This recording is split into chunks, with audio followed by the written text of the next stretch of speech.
All right. Hi, everyone. My name is Andrew Vasco, and I've been working in the film industry for over 7 years. I spent time as an editor, producer, and set dresser on commercials, mini-docs, music videos, TV specials, and independent films. I'm an LA native and a recent transplant to Asheville. Here, I co-created and directed the web series, Transplanting. Everyone has a different reason for moving to Asheville. It could be adventure, love, or a new start, but moving to any new place can be very daunting. Where to live, how to make money, whom to befriend, what microbrew to drink, these are all serious questions that plague a new transplant's mind. For me, the biggest challenge was, what am I going to do for a living? Western North Carolina doesn't offer too much in the way of film. Lack of tax incentives, established veterans, and proximity to Atlanta make Asheville a challenging place to find work. So, I did what most jobless people in Asheville do. I made my own work. Thus, Transplanting was born, a collaboration between local writer Leah McClellan and myself. It's a story about a recent transplant who leaves a big city and moves to Asheville in search of adventure, love, and a new start, only to face challenges like where to live, how to make money, whom to befriend, and what microbrew to drink. When we came up with the idea of transplanting, I wanted to get it made as soon as possible, for fear that someone else might beat us to it. But while we encountered so many people who had the same idea, no one really knew how to execute it. So, I want to talk about how anyone can create something like this, and why Asheville needs more people creating content.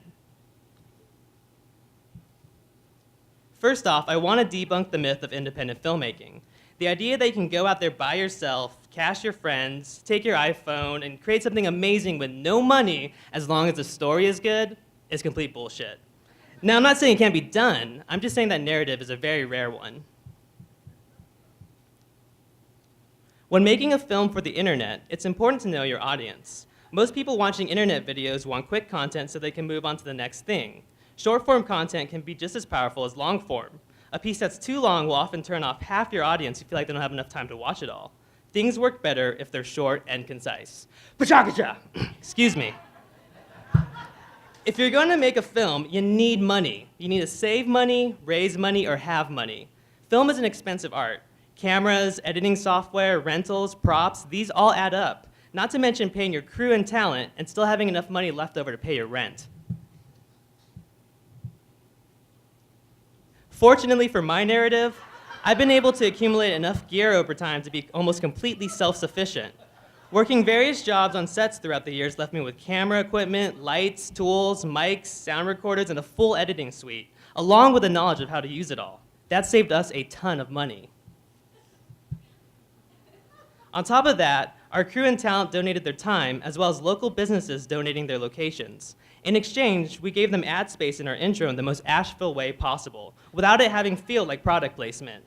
But with all that, we still ended up spending over $5,000 our first season. These costs include props, wardrobe, building materials, aka our custom Yoni steam stool, along with back-end things you don't even think about, like festival fees, website costs, and music licenses. But the most important budget item, and what we spent over 50% of our budget on, is feeding everyone really good food. And I'm not talking about fast food or pizza, but delicious, healthy, substantial meals. We had food from Mamacita's, Well-Bred, 9 Mile, and other local establishments. When you have good food on set, you have happy people full of energy. If you spend all your money on a 4K camera, all that does is beautifully capture everyone's disdain for McDonald's. Cast real actors. And when I say real, I mean people who want to act. You might be lucky and have friends that are good on camera, but a majority of people out there are not. They look tense, speak awkwardly, and sweat. These all distract from your story. And just to be clear, Drez Ryan is not a terrible actor. His character just plays one. In Asheville, casting may seem like an impossible task. Our first season, we did most of our casting by Facebook stalking and cold messaging. But there are better ways to do this. This town is full of so many talented people, you just need to know where to find them. Improv shows, stand-up nights, local theater, and acting schools are a great place to start. Don't be an army of one. You'll tire yourself out quickly and your work will suffer. A film isn't a product of a single mind. It's an amalgamation of different talents coming together to create something magical. The lighting, camera, sound design, sets, costumes, editing, acting, dialogue, those are all done by different people, bringing their own unique element to the story. For the first season of Transplanting, we had no idea how to find crew. We posted flyers, but didn't get many responses back.